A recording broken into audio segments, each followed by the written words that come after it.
मोकार मूलम तुरीयम्। दूसरा अर्थ व्याकरण की दृष्टि से लिया जाए निर्दोषः आकारास्मिन्, जिनमें कोई भी दोष ना हो उसका नाम निराकार है। दूसरा आकार हुआ निराकार, गंगा का स्वरूप, यमुना का स्वरूप, सरस्वती का स्वरूप, गंगोत्री का स्वरूप, यमुनोत्री का स्वरूप, नदियों के रूप में जो आकार है वो परमात्मा का निराकार है।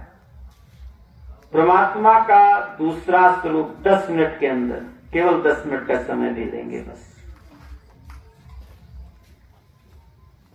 निराकार स्वरूप, तदंतर परमात्मा का जो स्वरूप है नराकार, राम के रूप में, कृष्ण के रूप में, परशुराम के रूप में, मत्स्याकार रूप में, बाराह रूप में, ये परमात्मा का स्वरूप है नराकार।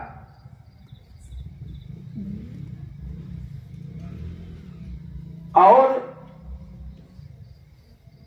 कलयुग में परमात्मा का जो स्वरूप है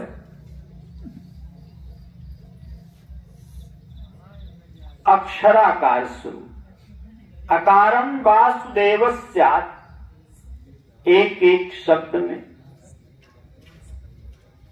एक एक अक्षर में, भागवत भगवान में, एक एक अंश में, एक एक मात्रा में। भागवत भगवान जो है ना, राधा और कृष्ण का वांगमयी विग्रह है। महात्म्य वर्णन किया गया है, श्रीमद् भागवतम प्रत्यक्ष कृष्ण में वही, भागवत साक्षात भगवान कृष्ण ही हैं। परमात्मा ने जब लीला का स्मरण किया तो अक्षराकार रूप धारण करके इसी में सिमट गए। विद्या भागवती परीक्षा, विद्यावताम भागवती परीक्षा, समस्त विद्याएं भागवत में आके सिमट गई। स्त्रिया सहितम कृष्ण, भगवान अकेले नहीं है, भगवती राधा जी के साथ। और रामचरितमानस में सीता जी और भगवान राम जी एक एक शब्द में, एक एक अक्षर में समाहित है। इसलिए कृष्ण प्रणामी न भवम पुनर्भवायु, एक बार भगवान को प्रणाम कर लिया जाए तो दशाश्वमेधम पूर्णम समार्जितम, 10 अश्वमेध यज्ञ के समान पूर्ण से प्राप्त होता है। और पग पग पर उससे अश्वमेध यज्ञ का फल प्राप्त होता है। वयम कृष्णाय नुमा, ऐसे प्रभु को हम प्रणाम करते हैं। प्रिय भक्तों, भागवत में लिखा है, करोड़ों जन्म, अनंत जन्म के जब पूर्ण उदय होता है ना, तब सत्संग का लाभ होता है। भाग्योदेन बहु जन्म समार्जितम, बहुत जन्म के द्वारा समार्जित भाग्य के द्वारा जब पूर्ण उदय होता है, सत्संगम च लभते पुरुषो यदाव, तब उस व्यक्ति को सत्संग का अवसर प्राप्ति होता है। प्रश्न उठता, भैया सत्संग से होता क्या है? सत्संगम चाहितो दैत विवेका, सत्संग से विवेक का जन्म होता है, और विवेक के जन्म होने से अपने स्वरूप की पहचान होती है।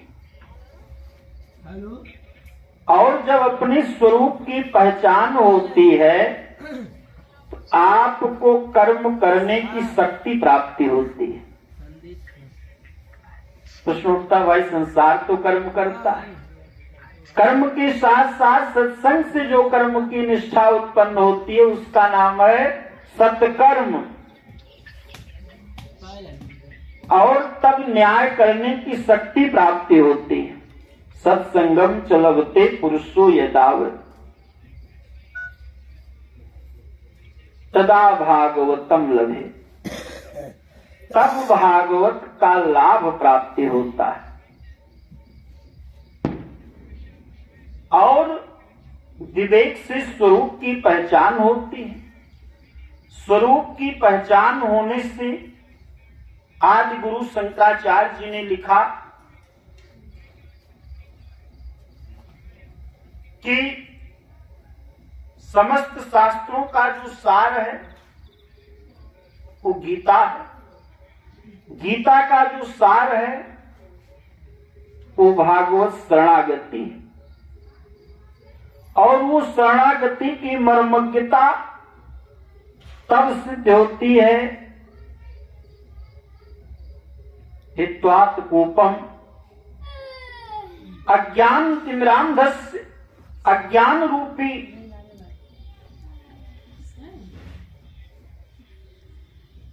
गर्त प्रकाश रूपी सूर्य का आश्रय लेने से हृदयगत अंधकार दूर होता है। और इनका आश्रय केवल परमात्मा के चिंतन से ही दूर हो सकता है। महात्म में भगवान के 6 ईश्वर धर्म, यश, श्री, ज्ञान, वैराग्य,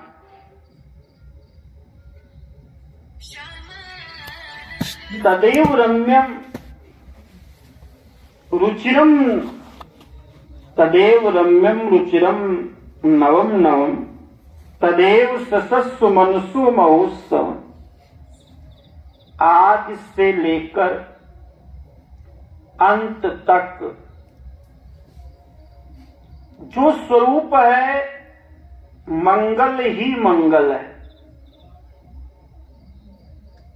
भागवत के 3 अर्थ, वाच्यार्थ, लक्षार्थ और व्यंजनार्थ। वाच्यार्थ भागवत की कथा है, लक्षार्थ राधा और कृष्ण है, और व्यंजनार्थ अर्थेस्व विज्ञा। अर्थ के लिए जो कथा होती है ऐसी कथा करे कपट तज गान। भगवान की भक्ति का आश्रय लेके परमात्मा के साथ प्रेम रूपी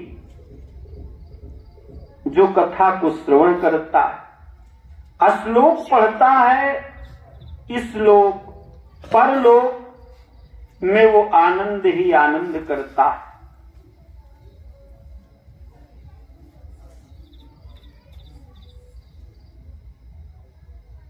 प्रिय भक्तों,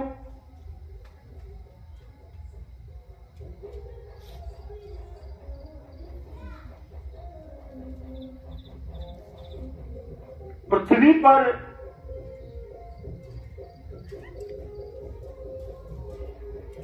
बीस लाख योनियां वृक्षों की है, 10 लाख जलचर हैं, 11 लाख कीटाणुओं की है, 4 लाख वानरों की, 30 लाख योनियां पशुओं की, 10 लाख पक्षियों, यही 84 लाख योनियां। और